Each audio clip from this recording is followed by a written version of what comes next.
the absolute pleasure of speaking with Maria Morgan, who's the founder and I suppose director of an organization called Kineara, which works with individuals and families who are quite vulnerable and at risk of eviction and homelessness. But it's a social enterprise, and Maria has incredible insight into the process of working with teams and creating something that, again, is really brutal work. It's difficult work, and she brings such a beauty and lightness to the whole thing, which is infectious. I always learn so much from Maria, and I really appreciate her as a friend and a collaborator. Maria, she has got such capacity of talking to people and giving, at the same time trying to transform a bad situation into a good situation with a smile on her face, which is like something that's just incredible to watch. Yeah, it's beautiful. Yeah. If you're interested in human interaction, I think you would probably like this one.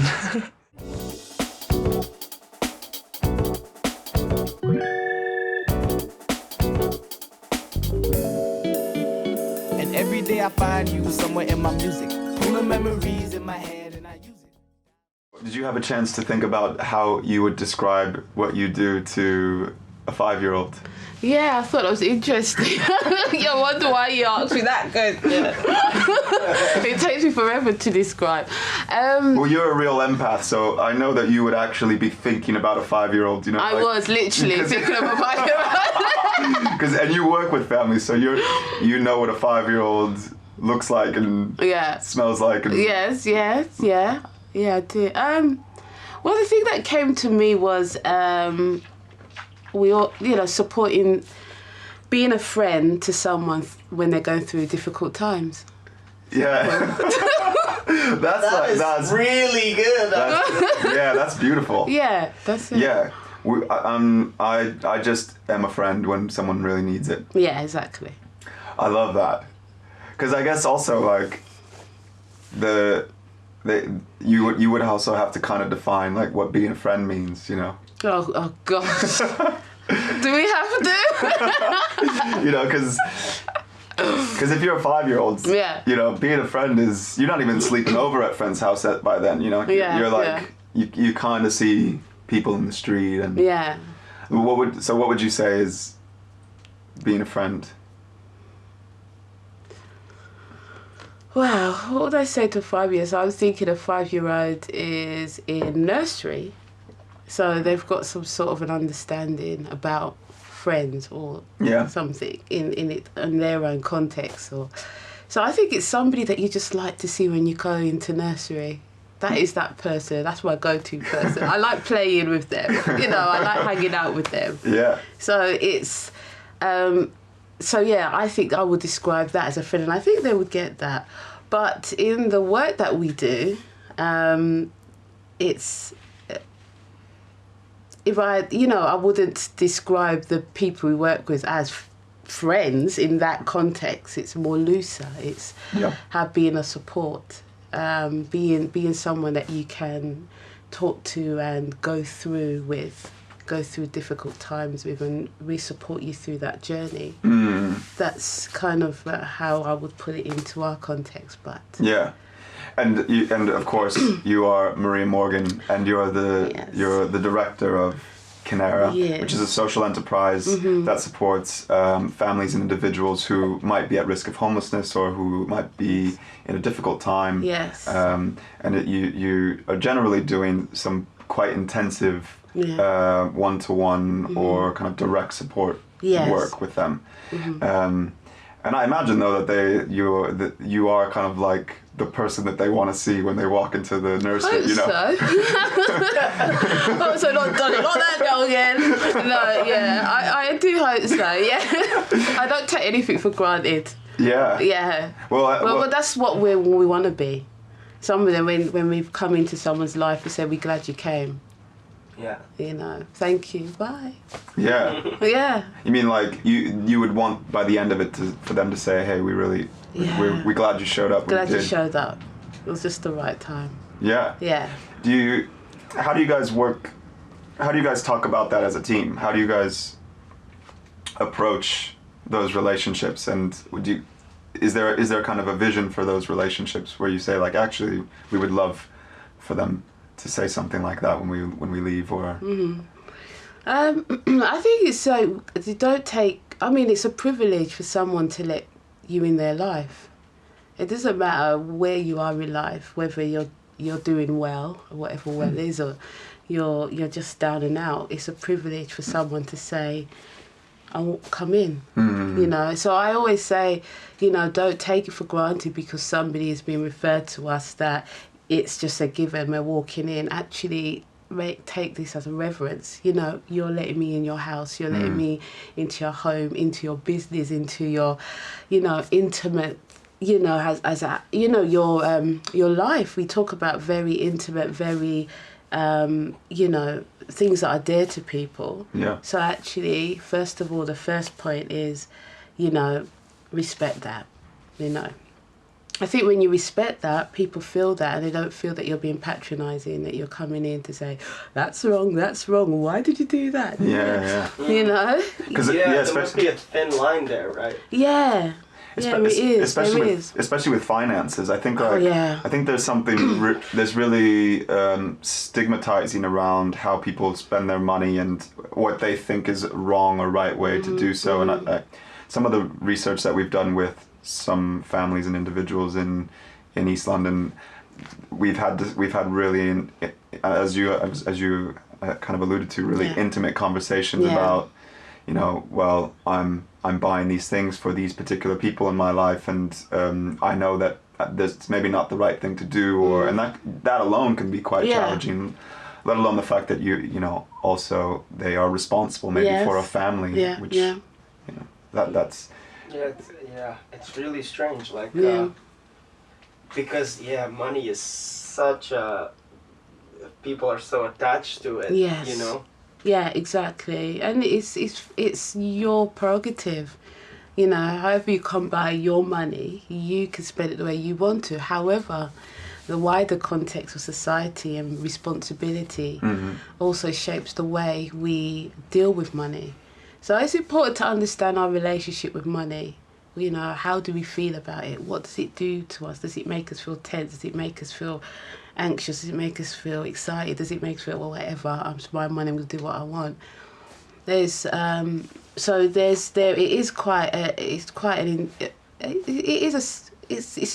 your thing, it's yours. But then, if you're gonna be evicted or you can't feed your family or anything like that, then it becomes a wider issue. It's not just yours. It's not actually, you anymore, your money belongs attached to different things. Yeah. If you acquire to live in a property or if you want a family, you know, you've got to think about it. What you said is really amazing. That, you know, your relationship with money is in fact a relationship. Yeah. And I'm sure I would guess that you don't necessarily think about it much differently than even a relationship with loved ones potentially, or what do you see in your practice, or how do you guys discuss that as a team of, okay, well, we're basically working here not between money and a family, but actually between a family and this thing that is part of their lives, and they have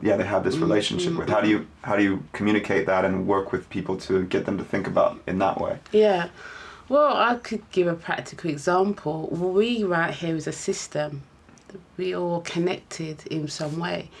If Joelle wasn't here, we wouldn't have this place. If you wasn't here, you would be interviewed. If I was here, you'd be talking to the couch. You know? So we're all connected. We need each other to be here for us to fulfill a role or to do something, to get what we all need from this experience. And if someone in the system is not operating or working well, or is dysfunctional, or something's going on with that system. So if I came and I just thought, I just don't feel like talking, and you could be the best interviewer as you are, if you're not getting nothing out of me, you're going to be like, what's going on? You know? So I see that we are all a part of a system. A family is a system. We have all different roles. We have different things that we bring to the table. So if somebody or something in that system's not working, it's going to impact how we operate. We either shift to accommodate that area that's not working well, or we go and look, what is it that's not making us well, because actually we need you to be well to make us work well, whatever our well looks like. Yeah. So it's that systemic kind of thinking. Right, yeah, that this is attached to that, is attached to that. And actually maybe we don't really fully understand how it all comes together. Yeah. And that's not necessarily important, but we should be aware of that as well, I think actually. so, yes, There is like quite a complexity to a family unit. Oh, yes. So would you say that it is something to do with giving the people, making them realize their responsibility in those systems? I think so.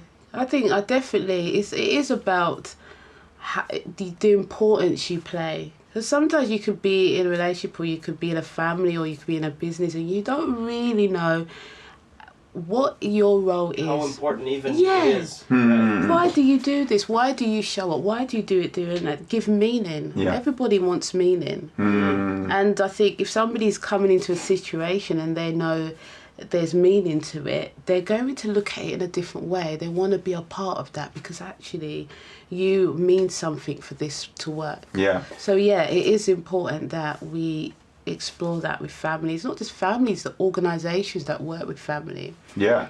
Well, that's really interesting because I think that's so spot on, this idea that you if you don't understand how you fit into the larger collective, and you don't, and that you can't derive meaning from your place in the larger kind of system, then you're not going to show up necessarily, and you're not going to necessarily want to be there. Yeah. So when you're working with families, or even as you said, working with other services who are serving families in one way or another, what do you see as lacking in that regard, or what are you guys doing to create that meaning? I think in terms of Kineara, we realised that we cannot do it on our own. We're not going to solve everything, you know. But I think if the best thing that we could do is go into a situation, if the family or the individual allow us to be a part of their world, and go in and with them work of how we're gonna, what are the things that are a barrier to you? What are the things that you are frustrated about, and hear the story, and bring that together and work with, develop a relationship. And then as we coming out, start to look around, what support do you need that when we pull away, you will know that you can go there, or you can. So it's important that we have that kind of step down service that goes, okay, we've done that real intense work. That could be, you know, visiting a family twice a week, 3 times a week for 2 hours at the beginning, really getting in there. And then when we come out, it's important that we have the services around to say, actually, you could go to, I don't know, your local centre or something like that.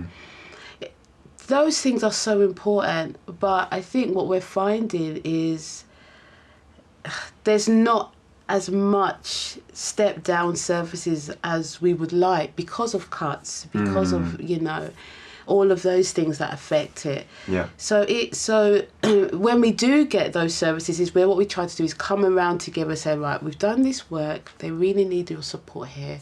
And our job is to develop that relationship between the person we're working with and that organisation. Right.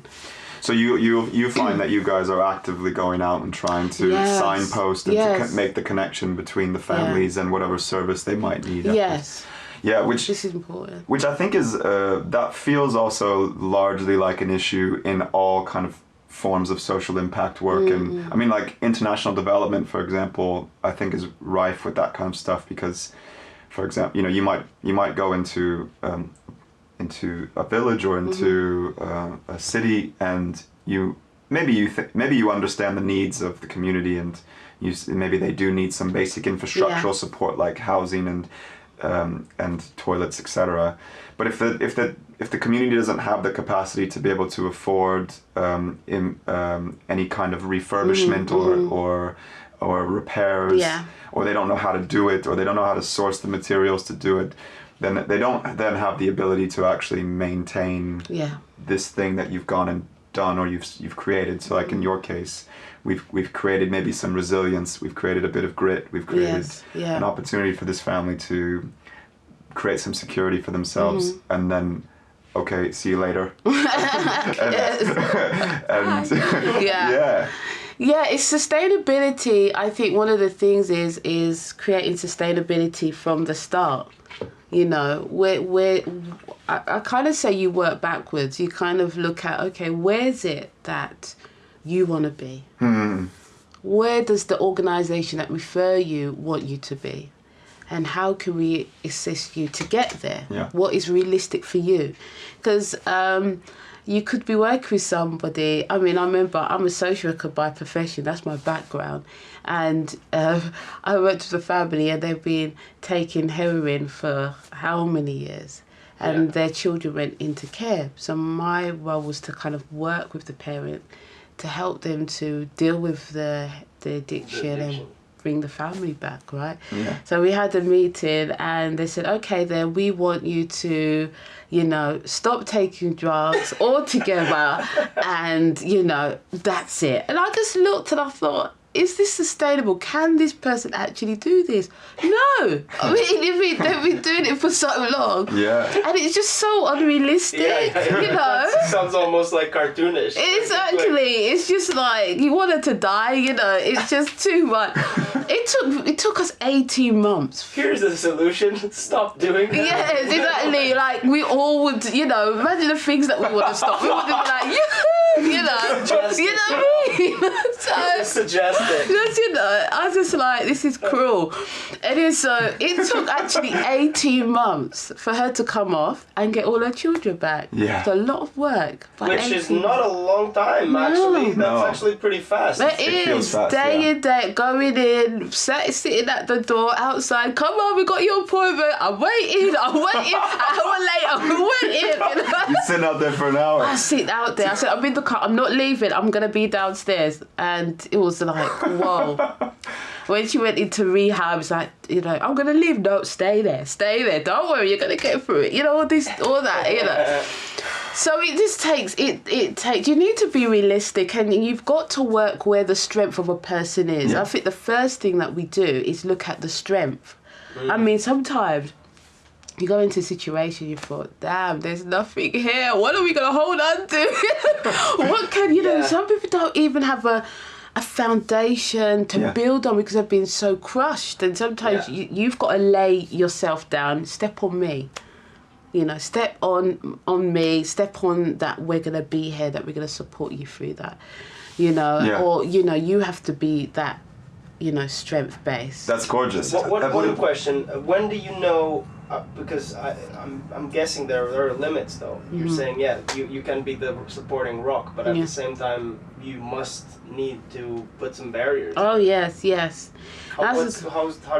How can you do that? Like, how do you... Yeah, that is a good question. And it's really... It's kind of like...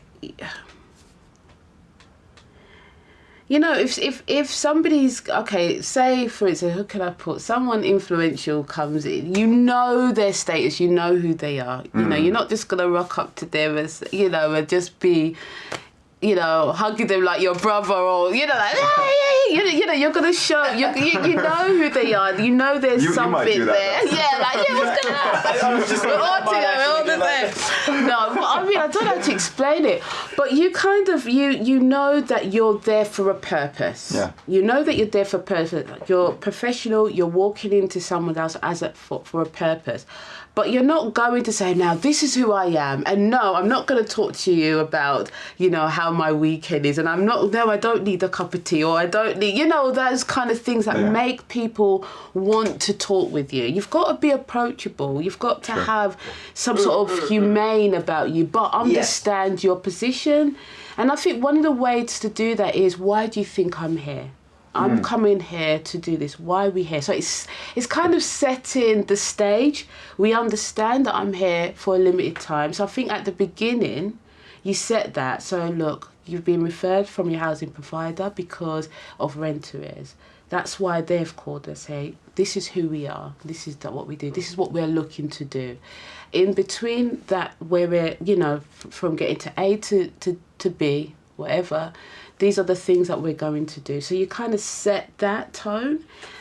So would you say that setting a goal, it's because I'm trying to like reconnect this into my personal life and experience, because I tend to be like quite I think too giving, and then like that can be that can make people step on me, like not in a good way. Yes, you know? yes. And so like it's actually been a process recently for me to try and like find out where do I need to That define balance. those things, Yes, and yeah. I'm trying to figure out the best ways to do it, and therefore, so having your goal and saying, okay, if I want to be this person, let's say, then what are the things that cannot happen? Yes, right? It's that boundary, isn't it? And the expectation.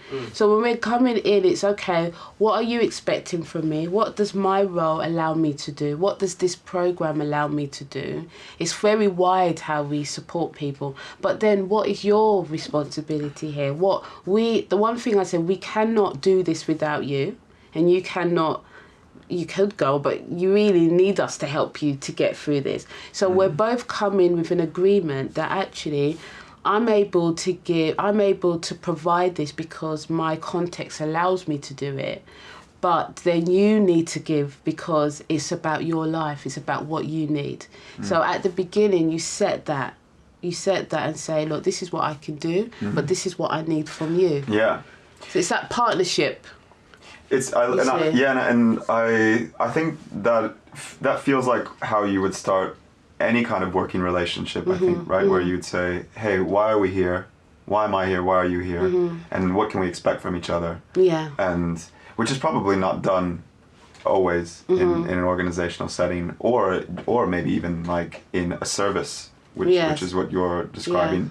But I also love that too, because it's this idea that, you know, we might have to be the foundation at least for a bit, or there's something that they're going to do well, and we've got to be able to we've got to believe in it and invest. We're investing in a person, you know, and it goes for friendships, I think, as well. Is that if you know what you like and don't like, if you know what you feel friendship's about and what you could give to a friendship, but then understanding what you need back from that, what you not expect, but what you value from someone or from a friendship, you come with an understanding about that.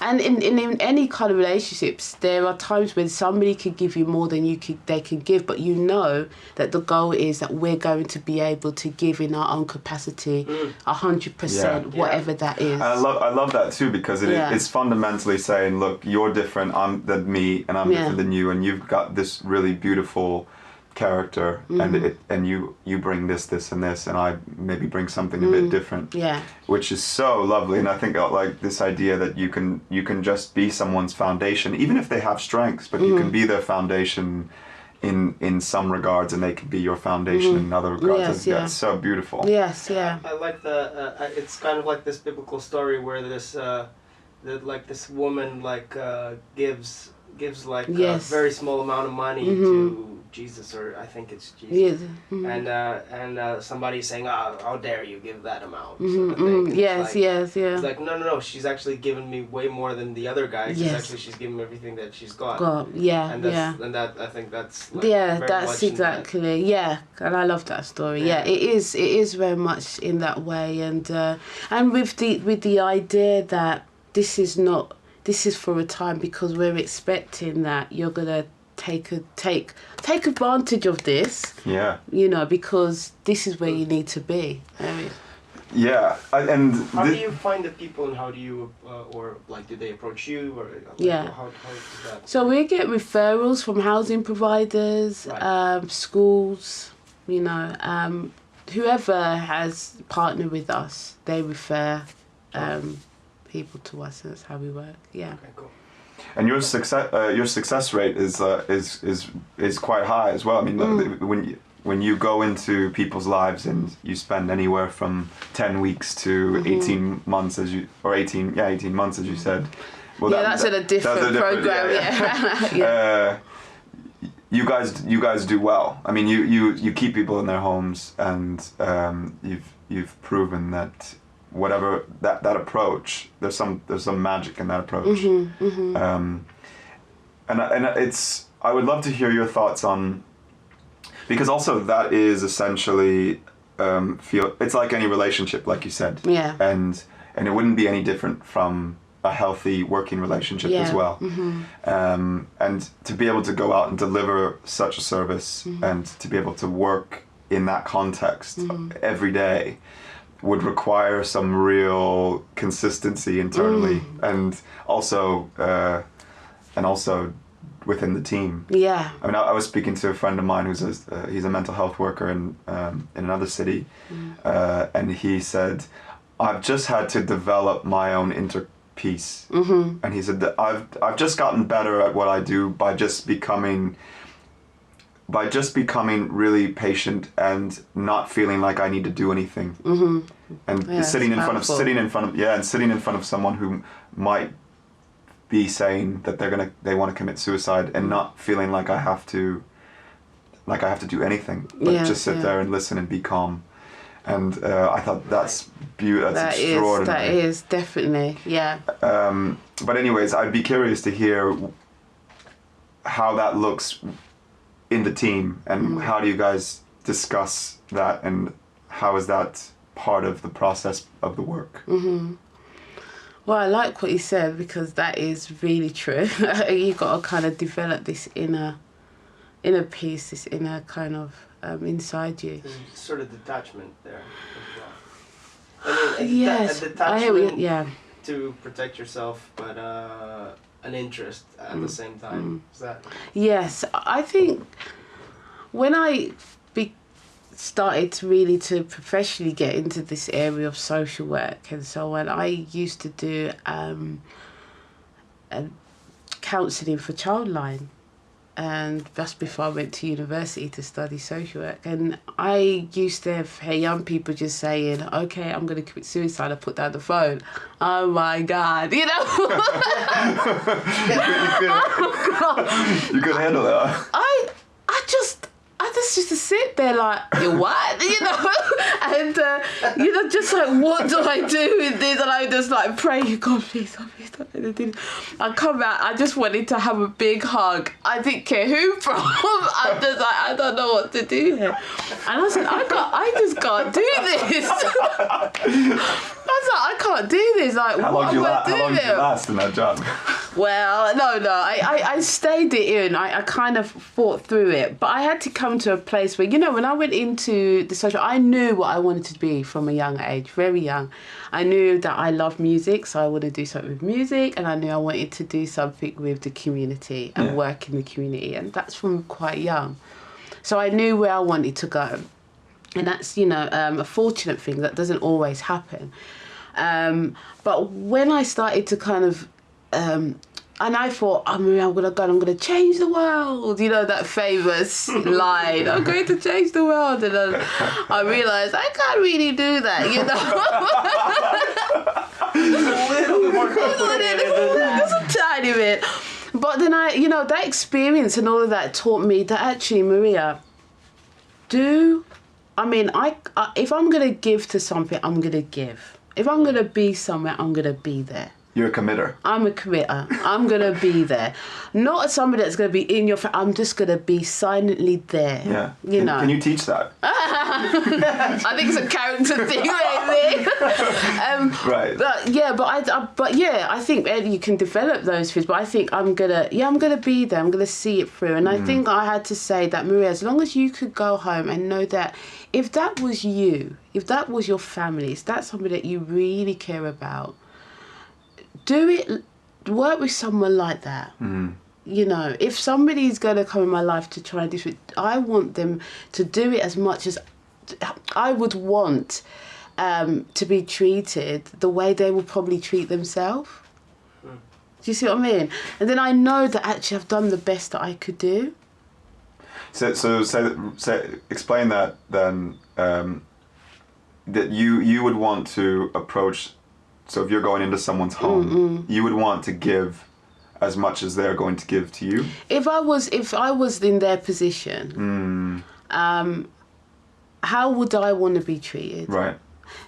Everyone's different. It's a bit complicated because it's taking time to understand what would that person appreciate me doing right now? What does the situation require me to do? And then take that same ethos to say, actually, I've done the best that I could do. Because if it was me, if it was a family, I would have done the same thing there. Do you see what I mean? Yeah. And it is quite a hard way to live your... It is, I mean, I love it. You have to be very, very, very empathic. Like, you have to, like, really put yourself in the shoes. Yes. But at the same time, you're trying to do something. Yes. And there is, like, a bigger, like, overarching goal that encapsulates more than just that. That's just sort of like the approach there. Yeah, I think it has. Yes, exactly. You have to be very empathetic and kind of say, if I was in their shoes, what sometimes I know this is how I work. Sometimes if somebody's telling me something, I'm actually there. I'm like, okay, how's that person feeling? Now, what would they need? How could I think about this in this way? That's what goes through my mind when somebody's telling me a situation. But then I have got a protection in myself to say, actually, I'm going to do my best to support that person. And I know that when I've left, I could go home and live my life and know I did the best that I could do. Right. Right. I don't want to live... Somebody said, live your life until you're empty. Right, so for you... That a lot. Yes. So there's a lot of meaning in making sure that you give everything you can. I give what I can, and that's it. But care for yourself, because caring for yourself is knowing your capacity, knowing what you can give. This is my capacity. This is what I'm able to do. I can't do any more than this. Yeah. But I know if I can't do it, I know where that could be, and then I'm gonna go home knowing I did all that I could do. Yeah. How have you been able to develop those boundaries? Because I think like what Joao was saying is probably relevant for a lot of people. It's definitely for me as well. Like I probably also had at some point, and probably still doing this, trying to find out where the boundaries are, and maybe you know having to push beyond where it's the right place just to feel when it's too far, you know. Yeah. And then, but I would be curious to hear how you do that with work, because obviously the work is very intensive. It can be probably quite emotionally draining. I'm sure, quite fatiguing at times. And obviously, you're a mother as well, and you've got to deal with your own responsibilities as a parent. So for you, how have you been able to develop those boundaries, and what did that look like for you to be able to kind of maintain yourself? I think Yeah, sir, and I'm guessing also that. You would need to kind of develop that like pretty fast. yeah. Oh, you burn out. You'll be doing it. Well, it's probably quite iterative. I imagine you test things, and you can't stop going. You know. I think it's knowing. It's knowing as much as you can know about yourself, and knowing your capacity. What my capacity is very wide.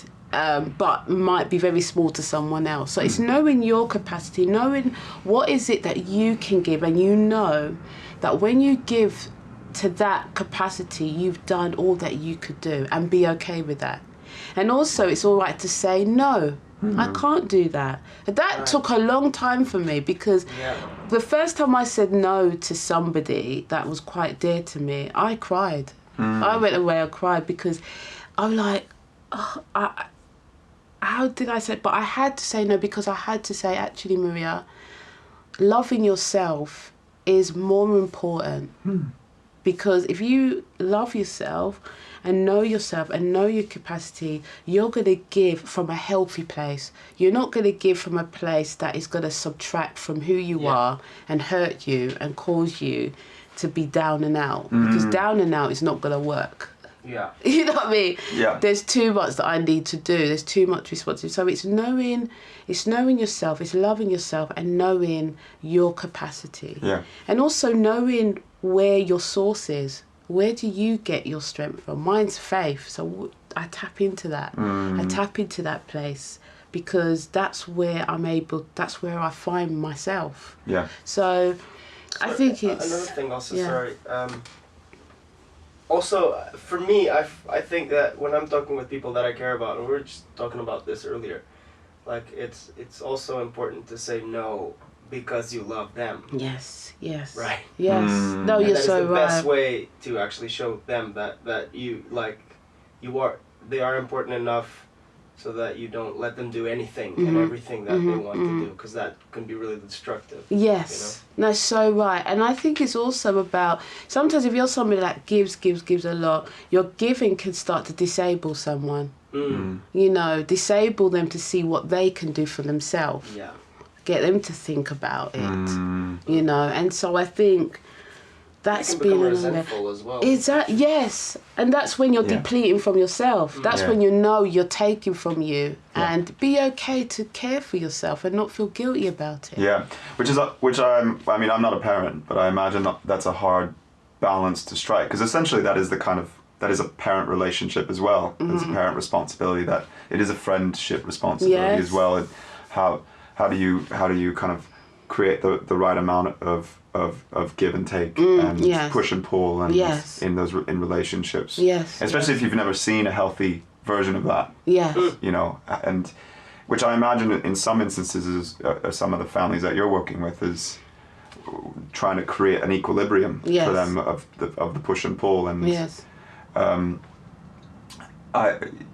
you think is that something that you felt has been that you've had to work on? Yeah, I think so, because with our work, what's really important is that we try and look after ourselves. Yeah. You know, look after ourselves outside the work. I'm trying to develop that within the team. You know, how do we think about well-being? How do we care for each other? How do you care for yourself? And it's been an interesting journey, because, as I said, my capacity is quite wide to reach out widely without it interrupting me, because it's in me. And then I had to understand the people that come to work with Kineara, they've got the passion, they've got the care, they're absolutely phenomenal. Kineara would not exist without them.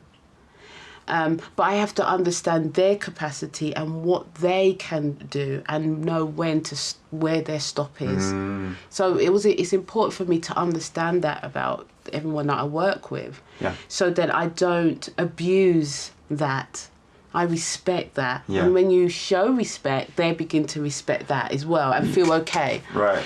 And I imagine also, like, in social work, you can have people who are drawn to social work who are maybe not good at establishing boundaries and are always giving and always giving and not. And so so your role as the director has to in some way then be kind of looking out for that. Oh yes, and you know, it's so funny. It was one of my team that said, Maria, you know, there was a pushback from there, and they said, Maria, she's like, I just need to say it. I said, I'm so glad you did that. I said, go for it. Even I was like, whoa, yes, you know, they're like saying, you know, Maria, I'm gonna switch it this way. What do you think? I said, that's great. You know, that's great. And I'm like, whoa, you know, you know, you're showing that, but when it happens, you're just like, wow, you really did that? Good on you, you know, and trying to kind of like encourage that and say, okay, what is going to work for us there? What's going to work good for you and what's going to work good for Kineara, and how do we get into the balance? So it's always that negotiation of that, you know, and in Kineara, everyone's a leader. So you're a leader, you're leading. Leading's inspirational. Leading's about, you know, so we don't call each other managers, we say leaders. You know, we're a leadership team, things like that. Yeah. So I don't know if I'm answering the question, but I think first of all, you've got to work out your own, as a team, we work out what is our capacity. So the programs we write, even though it's quite loose, you've got a time when you're really giving into it. So we've got short-term interventions. So you have 3 months, you have 6 months. We know what we have to do in those 3 months. So the first couple of 3 months, you're giving in, you're putting in, you're going there day after day, you're working with that person. You are giving a lot. And then the kind of near the end, it's about, okay, now you've kind of mirrored how to go through ringing about your benefits, which can be frustrating. Go to A, go to B, or go to point 1, you know, or option 2, you know. How do you work through that? How do you navigate through that? Or And then you'll work with that person to build their own mechanism of how to do it. And then you're supporting them back into the community to reach out to local services. So it's quite structured, the program, but loose. Yeah, but you feel like you've created a framework that is tried and tested and is based on some theory, and also you trust the team enough, and you've communicated to the team enough that, hey, you're a leader in this program, and you have to be responsible for filling in the gaps and doing what you need to do, and be adaptive. Exactly. This is the program, but put your swagger to it. That's what I say. You know, this is the program. You know, this is what we're looking at, the result, but put your own swagger, because Yeah, I guess it's also like people will they will realize very, very fast if you're not being genuine. Oh, definitely. Yes. So you got to be yourself. You be yourself, but know what the goal and the aim is. Yeah. I love that, though, this idea that leadership is different than managing, and actually at some point in the day I'm going to need you just to be a leader, even though I'm the director. How is that communicated from the outset? Because I think is a major challenge for teams. Is how do you create the precedent or the container to allow for autonomy and allow for people to speak up and say what they need to say and feel psychologically safe to say, well, actually, Maria, I think we need to do something else, or even though you're the head honcho. How have you been able, do you think, to create that psychological safety, or that this idea that you're a leader, and what does that look like? I think first of all, you got to be confident in yourself and confident in your position and who you are, and not allow it to define you, to be honest. Like, I know that I'm a director, but that's, somebody has to be, and that happens to be me. But it doesn't mean that I have to go around with this over my head. I'm a director. I know who I am, you know, and they know who I am. So I don't have to do anything to prove it. Neither do I want to. I love that you've started with yourself. I love that you know, it's so easy to say, well, you know, we've made sure that there are policies around speaking to each other, and there's, you know, but actually, that's so telling, and that's so Maria, that you would say, well, actually, I just need to be really comfortable with myself, and not worry about that I'm hiring someone who's maybe smarter than me, or you know, that they're speaking back to me, or whatever it is. That's beautiful, because I think it's dead on. I hope so. And it's very different than just like bureaucratizing everything. Just people, because that just becomes like a hindrance, as things develop, I think. Yeah, definitely. And I just think you don't need to make it difficult. You know, people are here because they want to, and to be honest, you could be the best director, the best person with all the vision. If you've got no one that believes in you and carrying it, you ain't doing jack. Because you need everybody. So I think it's about, first of all, being confident and comfortable with who you are, and say, okay, everyone's buying into this vision. You're here because you want to be. So speak up. Feel okay to say. Feel all right. We don't know it all. We've grown from talking to each other. We've grown from listening to feedback from our partnership. We've grown because of that. We've changed things because of each other. And people enjoy being given the responsibility to do things. And that was just like, I think if you give them the responsibility to do things, they will actually be like, oh wow, you know, there's something here of value for me to do. Like, I want to do something important. Now I've got the opportunity to show. But if it's just like pushed or force fed into you, like the whole situation changes, and even I think the quality of the work probably decreases too. I totally agree, 100%, exactly right, because everybody they've come into this to work with Kineara, but they've got things that they are very interested in. So interestingly enough, giving you example, so we had a finance manager, you know, and she was doing this for years with us, and I saw that she started to not have the passion for it as much. So I gave time to kind of see more, because I might see something, but I give time, because sometimes it might be just a moment that they're just feeling that way, or it might be. So when I started to see this is going on for a while, and I started to think about, okay, I'm going to start to approach this, because I'll give her time to say something to me. Yeah. But it didn't happen in that. When I came and I kind of approached, I said, this is what I'm seeing. I'm not seeing that you are, this is what I'm experiencing. Sure. And She said, yeah, mate, I just don't want to do this anymore. I said, okay, so what do you want to do? Yeah, you were able to communicate what you were feeling and what you were experiencing about what she was going through, and and you asked her, what does she want? What do you want to do? Yeah, and so I really want to do something with people. I want to actually work with people and so on like that. And so we talked and negotiated. Okay, this is Kineara needs a finance manager now, but if we work towards this about 3 months, how do you feel about 3 months holding it for 3 months, and then so I can get somebody else in, and maybe you could come and do some experience being a practitioner, come and do the work with families, and because I know she was doing volunteer work anyway in that, and then we would train you and support you, and that's what she did. So one of our finance managers turned into a practitioner. Oh, really? And one of our practitioners now turned into looking at outcomes and what we're getting from our outcomes and measuring and things like that. So you know those things can freak you out. Like, what? This is like my best practitioner. You want to do what? You want to do something to do with outcomes? But I say to everyone, I need you to be. I need you to be that. In my mind, like, I need you to be a practitioner. Damn it, come on! But I had to kind of step back and say, Maria, you value her. Right. And I said to them, if Kineara is not anything that you want to do, it's not in Kineara. As much as I want you to stay, I want you to go. Right. Go and do what you need to do. Don't be here if you don't want to be here. No, don't be here. Yeah, don't be here if you feel that it's not giving you, if you've outgrown it. If it's not, I want you to be something better. Be where you think your purpose is. Yeah. Yeah. That's one thing you just don't hold on to people. You let people feel welcome, but let them feel free to go if they want to. Yeah. And I think that's been really helpful. And everybody said that, Maria, I want to do this, but how would that work for Kineara? Hey, that's amazing. That's a win. Yeah. That's amazing. That's sometimes I want to do this in Kineara. How? Then I work, okay, how can we make this work?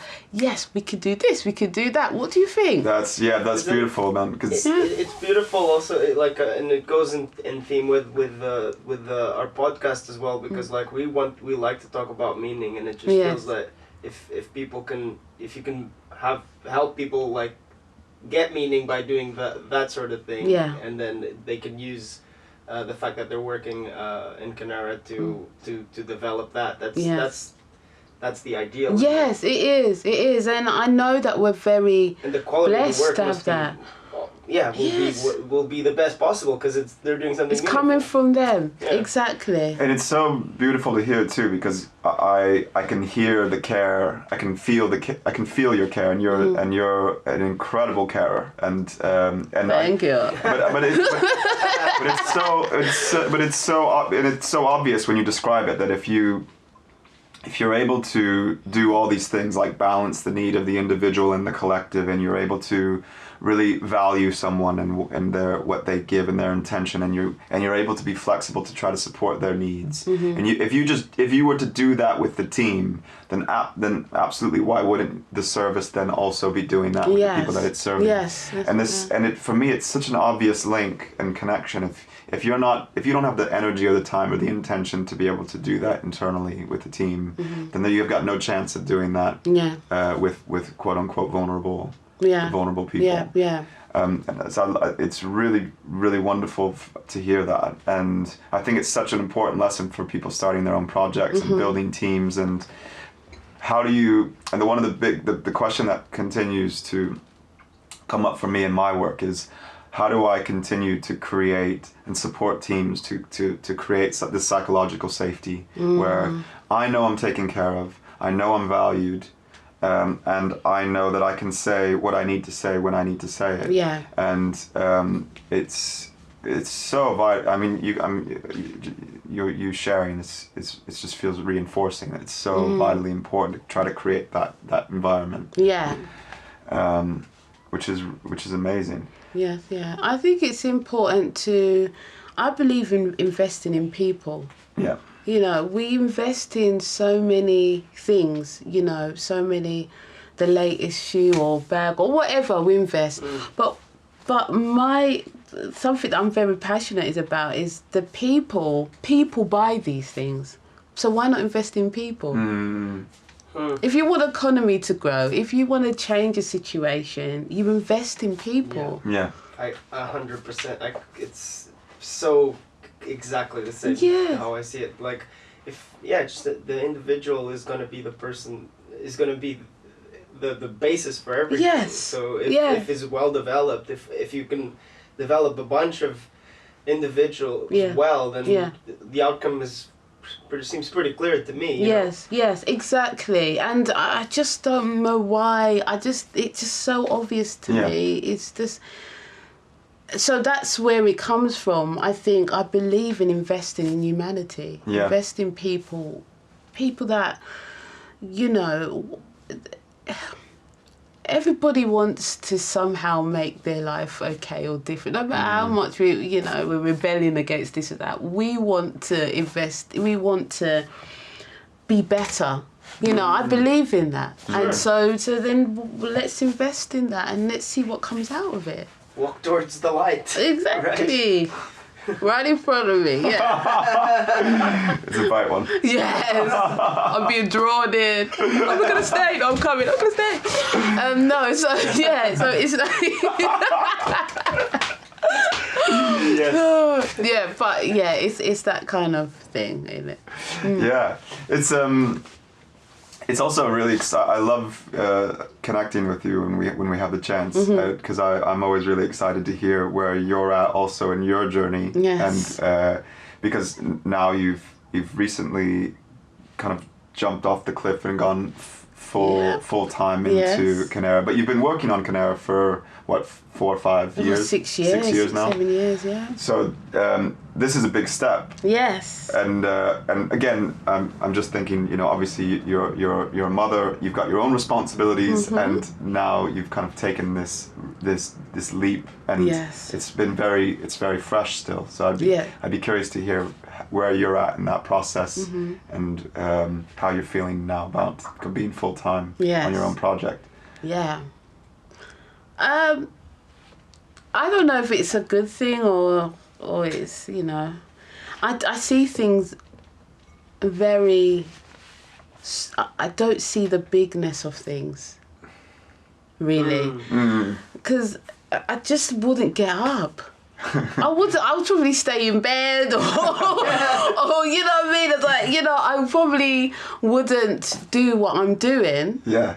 To know that every decision you make, the decisions that you're making, the decisions that the practitioners in FIP are making, that was the job that I came from, Kineara is making, has an impact on somebody's life. Me getting up in the morning and looking at how we can grow and develop is going to sustain the program, and also it's people's livelihoods. Yeah. I just don't think about it. I just get up and do what's in my heart. Maybe you're a Myers-Briggs S, which is your details, and you're on the ground, very particular. Like you can spot nuance, and because I think I don't know about that, man. Well, I don't know, because I'm sometimes waking up and feeling like, oh shit, like there's all these things going on, and or maybe you've just become very comfortable with the fact that, like you said earlier, I'm gonna do my best today. I'm gonna show up and do my best, and that's all I can do. One bite at a time as well. You know, it's a paradigm for me, because I sometimes live in the future. Seriously, I know it sounds weird, but no, I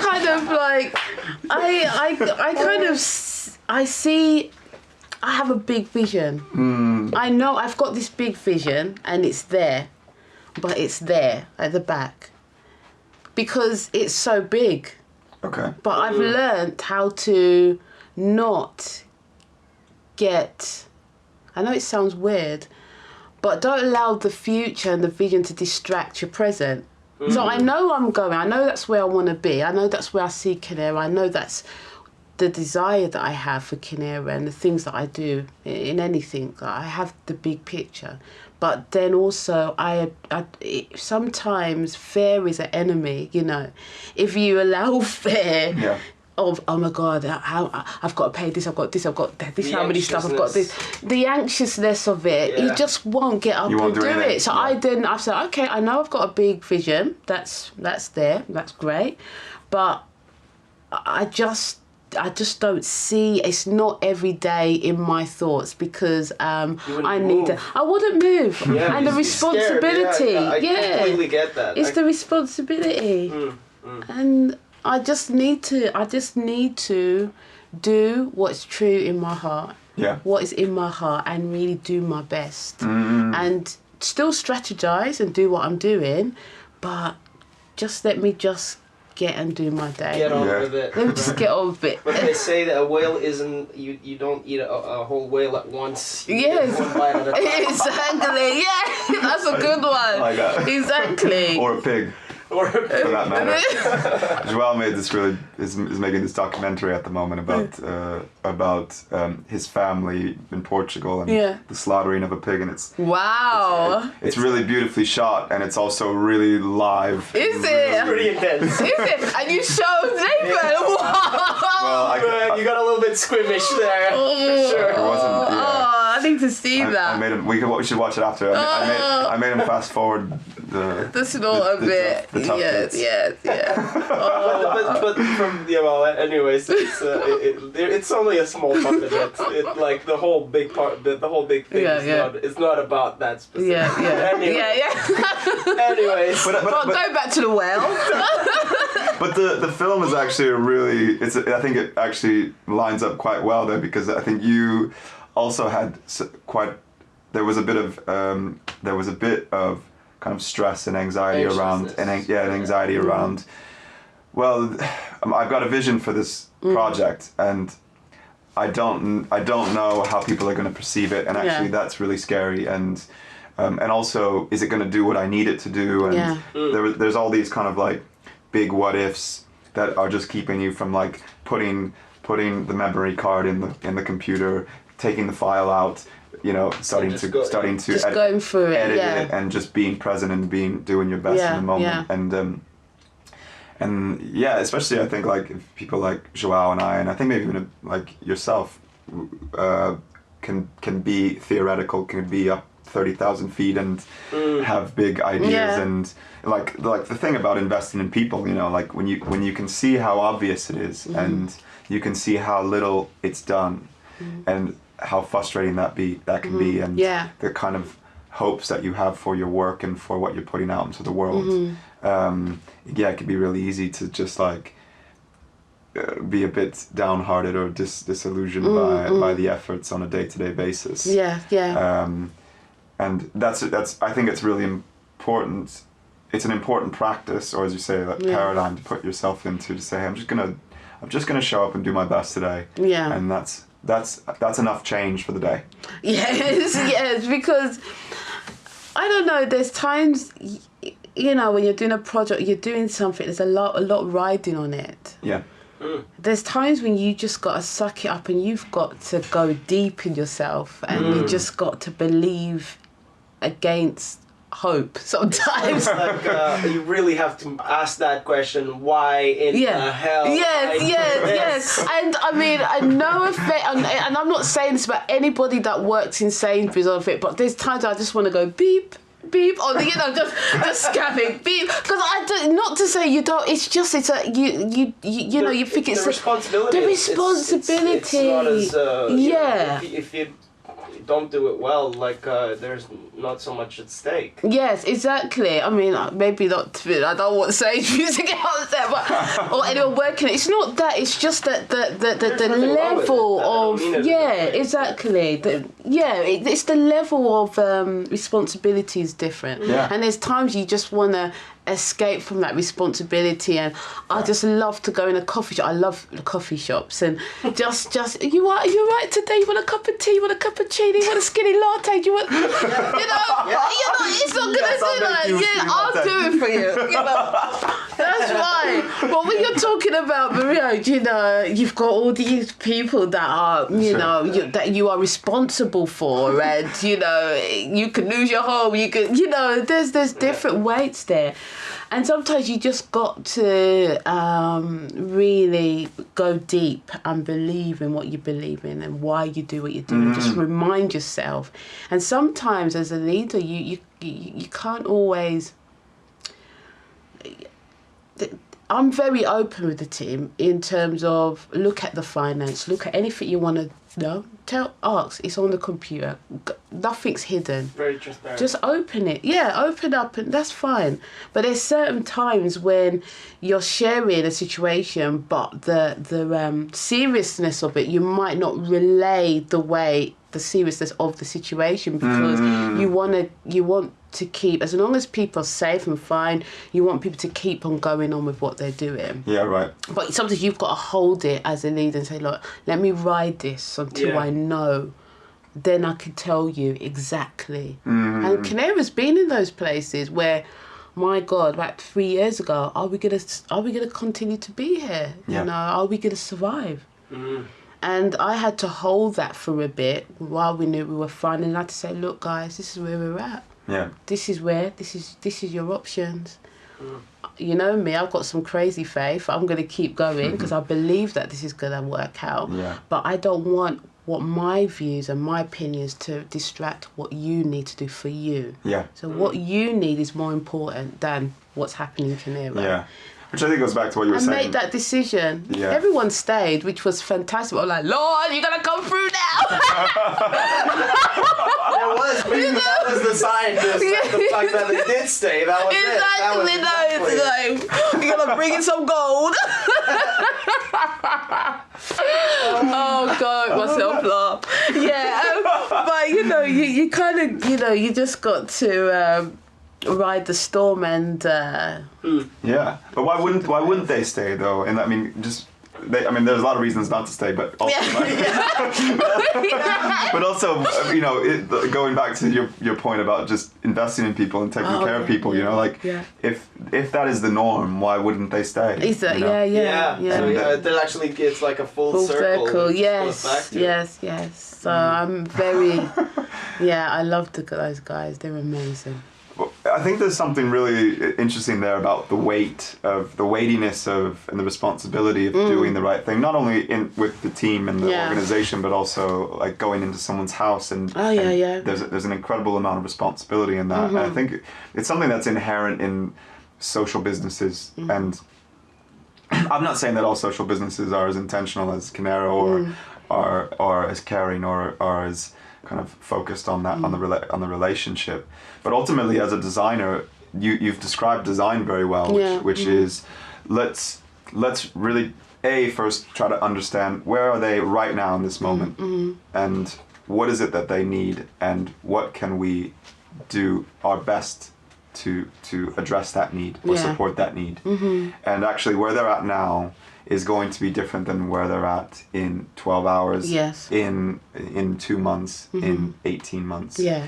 And we have to be able to create the service or design the service to be able to be responsive or adaptive to that, which I think you've described a bit in how you work with the team and the kind of framework and leadership, and which I think is so important. And it's not necessarily just for a social business. I mean, I think it's really important as a designer, and whatever you're creating, a product or any kind of service or space, is that you're able just to meet people where they're at, and really try to understand their experience on this kind of like emotional level. Yes, yeah. How is that? How do you think that has developed for you as because now you obviously you're running the organization, but you're ultimately responsible for the products and the services that go out. And how has that evolved for you, this kind of creation of these services and products, and where you're at now? Yeah, I don't think for me I think it's important. I'm a foundation person, so it's important that your intentions and your foundation when you're developing a program is strong. Very, very strong. So in Kineara, I always describe that, you know, if you go to a seaside and you get a sticker rock and you bite down the sticker rock, it's going to say Brighton, Brighton, Brighton all through. If I could get that sense in Kineara that no matter where you go in Kineara, you get the sense of what the foundation and the heart of the organisation's about.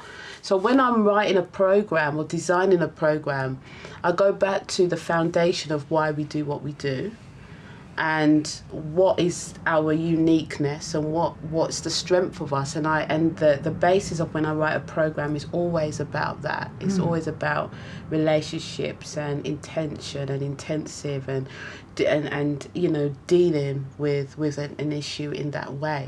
So the programmes, so the foundations are very the same, and it needs to be strong, very strong.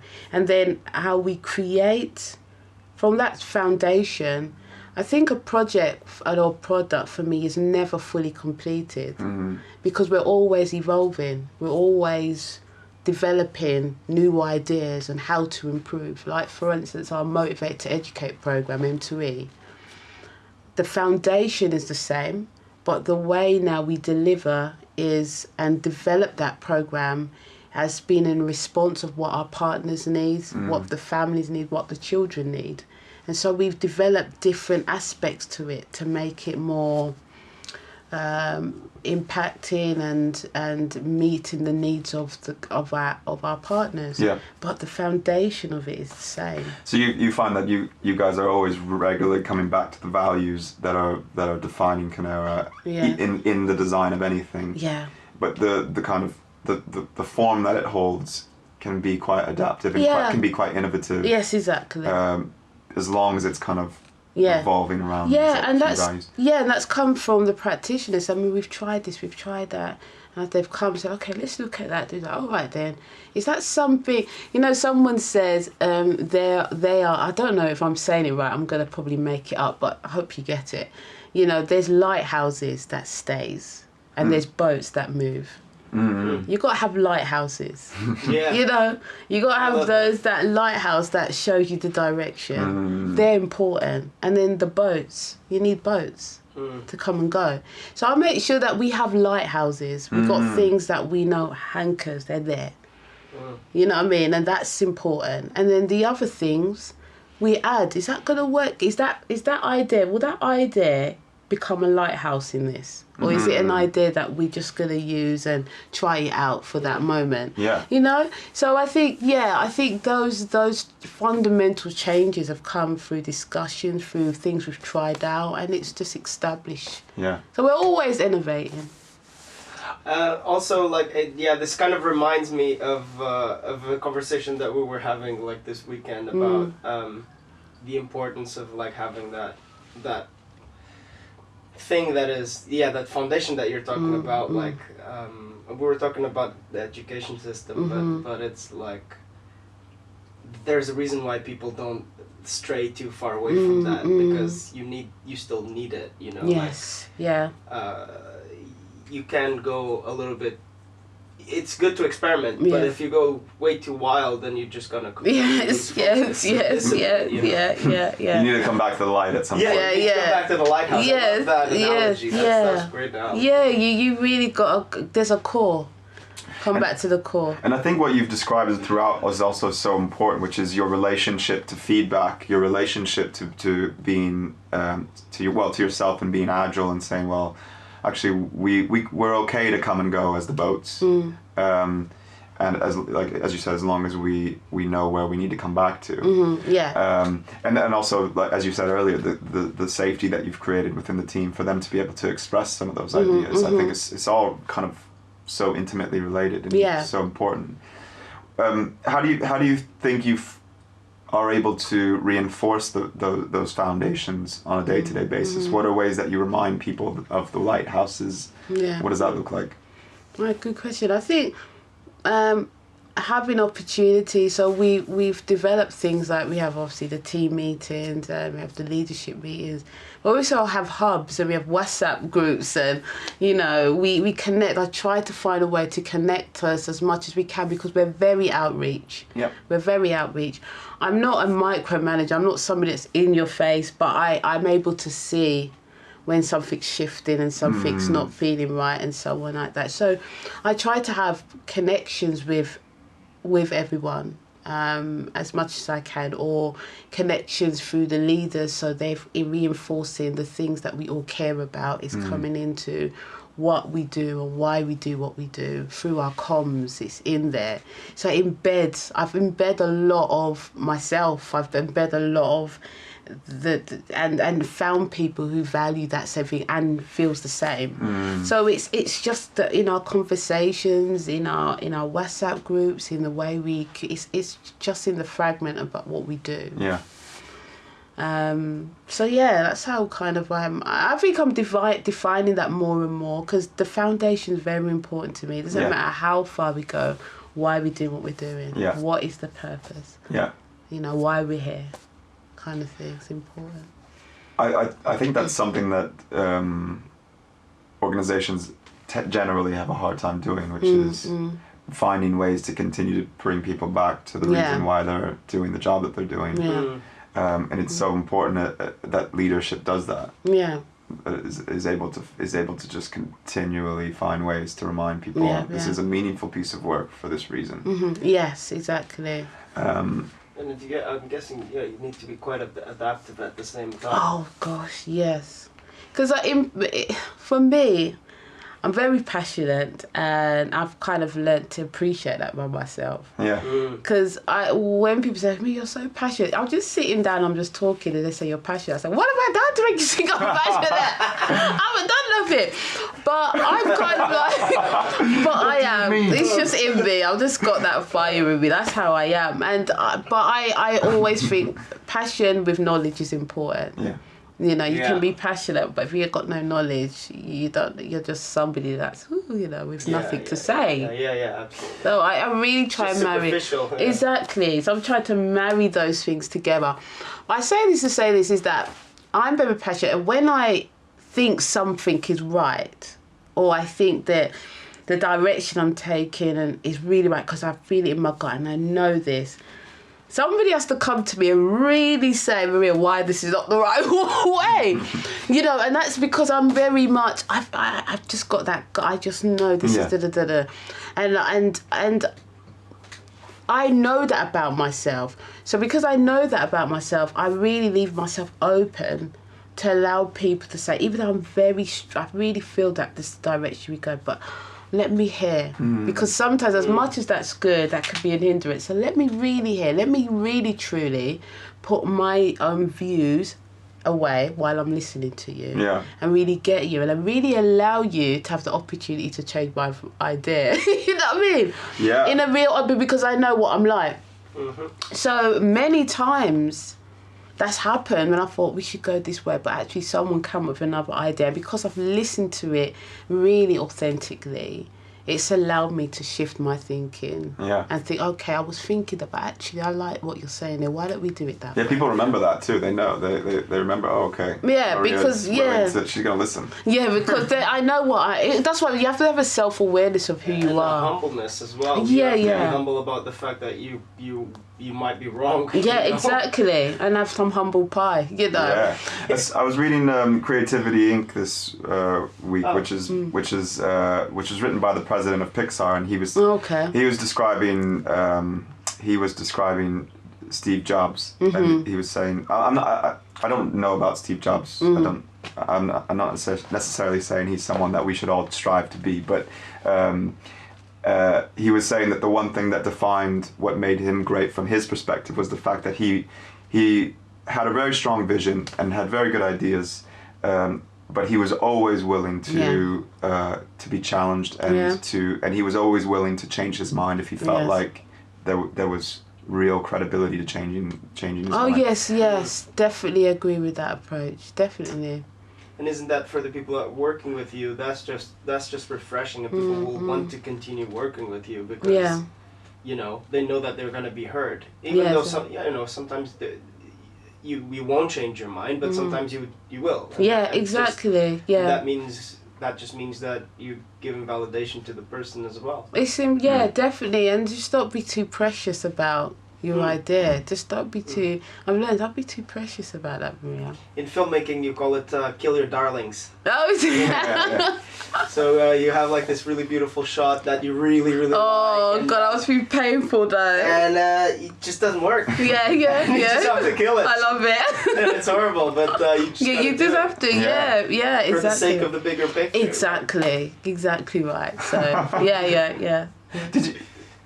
I'm aware of time. Did you ever have? Did you ever felt like you had strong mentors, people who professionally or personally were not your family or parents that supported you or guided you? Yeah, definitely. Nikki Bradley, without a doubt. She's absolutely amazing, you know, because she just believed in me. She saw something really in me, which I'm so thankful for.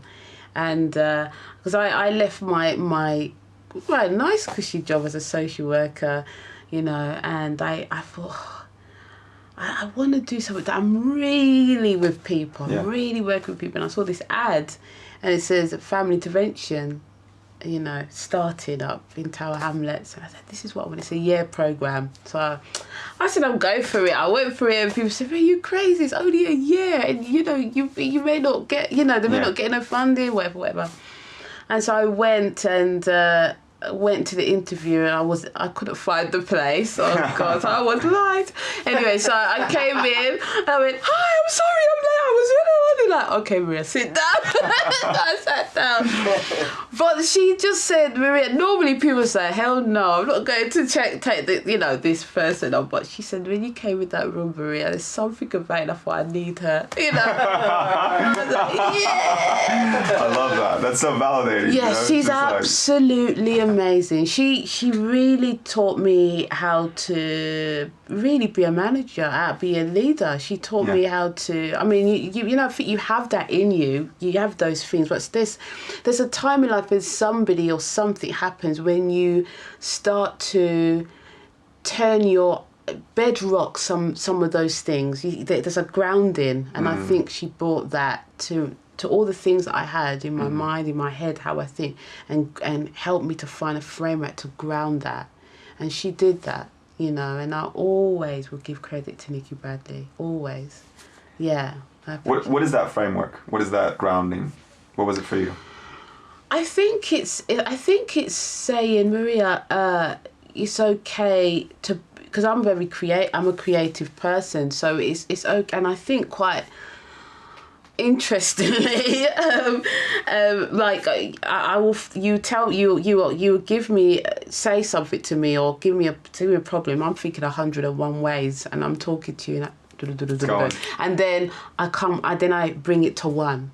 You know, and that's a process that I go through. Yeah. And she kind of said, this is all right to think that way, Maria, and come to your process. Yeah. You know, it's okay, you know, be all right with yourself in the way you think, in the way you are. Yeah, absolutely. I really appreciate that. It's really lovely when people just remind you that the way that you do things is perfectly okay. Yeah. And it's going to be different than everyone else for the most part, and that's okay as well. Yes. And I love that too, because you are... you get clarity, and that's why I love working with you, because or just being around you, because you're very good at just defining or asking about what is not very clear. And that's such a skill. It's such an important thing too, especially when you're working. Yeah, I felt it already, like that. You're really good at uncomplicating things, which is really quite fascinating to watch. Thank you. Yeah, absolutely. And especially as a facilitator, because you can be in a room with 10, 12, 15 different personalities, different intentions, different power structures. There's a lot of complexities in groups that big. And sometimes you do always need to just say, okay, wait a minute, what's going on there? And be really honest and let the group kind of unravel what's going on. Practical and just streamlined as well, you know, because it could be that, I don't know, like we talk about this a lot, we're quite intuitive kind of people, so we sometimes we are just a little bit too out there for some people, which is it's just a different kind of way of interpreting the world. Yes, you know? And it could be quite difficult to sort of like bring it back. Yeah, and I think in our working together and our relationship in working is that something that I had to. We kind of learned that. I learned that about you, that you're out there, and I'm out there present, but I like the clarity as well. So like, okay, then I like the idea. What the clarity? What the hell do you mean? I'll go with that. I'll go with it with you. I want to encourage that, but clarity. So That's good. so it was so good, and it was brilliant. It was so good. It was such a nice. And now I think we just got it. Now you're just like, all right, well, I'm coming to the clarity part. Yeah, and you trust me too, which is I great. do. You were patient enough that we would sit for 3 hours or 4 hours to design 30 minutes of a workshop. Like, but what the hell are we doing? Maria would be like, just go with it. Maria would be like, what are we doing? I don't understand. Where are we going with this? Like, just let's keep going. Let's keep pushing it. There's one thing about me. I will not spend my time in something that I don't think is fruitful. Yeah. Yeah, I wouldn't do it. I wouldn't because I've learnt to value what I have. I know that the way I think, I know the time I've got to offer is a lot, and I value that about you. And I think we kept on going because there was something in that. Yeah. And that I wouldn't spend time with something that I don't think that was. So I learned a lot from you through that process and about things, and I really appreciate that about you. And but yeah, I think that's important that you're able to think widely. And then let's get to a base. As I said, I'm a foundation person. So I always go back to the foundation. That's beautiful. I love that, Maria. Thanks so much for your time, and I value your time. Great. I know you. Yes, it's wonderful to meet you. Oh, you too. Thank you so much, Joel. I really had a nice time. Thank you. Yes. Thanks, Maria. Thank you. Good.